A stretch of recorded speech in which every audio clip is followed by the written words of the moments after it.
Okay, so in this one, we are going to now start solving a system of nonlinear equations. So we're going to follow a lot of the techniques that we saw earlier, but this time we're going to be taking a look at two things. One of these things is a line and the other one is not a line. Let's take a look at a graph of these and see what we're talking about here. We know that systems of equations are where these lines intersect, right? Well, we can see our y is equal to x squared minus 6x plus 9. This is a parabola.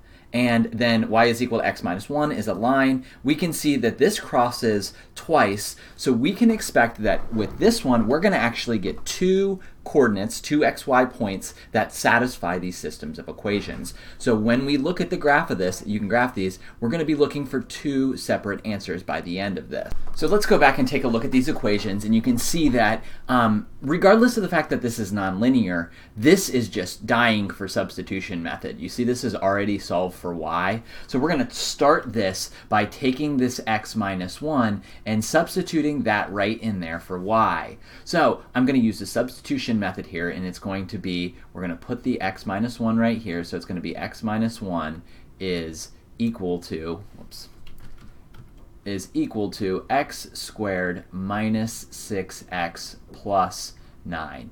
And at this point, do we really need these parentheses right here? We do not, so I'm going to go ahead. If we had something to distribute right there, we would follow through with that. But I think our next step here is going to be to try to move everything over, because this is a trinomial, so we're going to want to factor this. So I'm going to subtract the x and subtract the x, and that's going to give me negative 1 is equal to x squared minus 6x, minus 7x, and then plus 9. And then we're going to add 1 to both sides.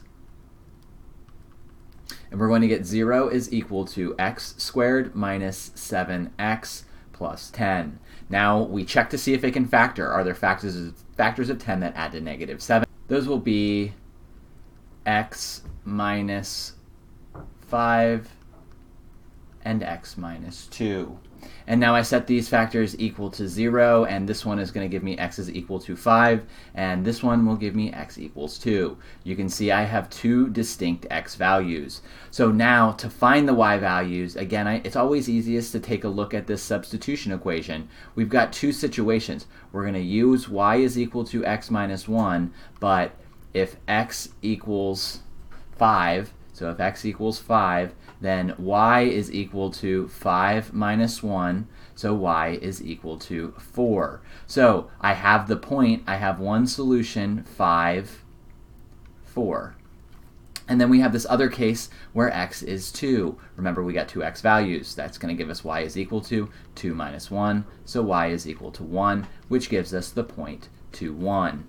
So just to bring this idea home, go take a look. We got 5, 4, and 2, 1. When I see where these intersect, there it is, 2, 1, and 5, 4.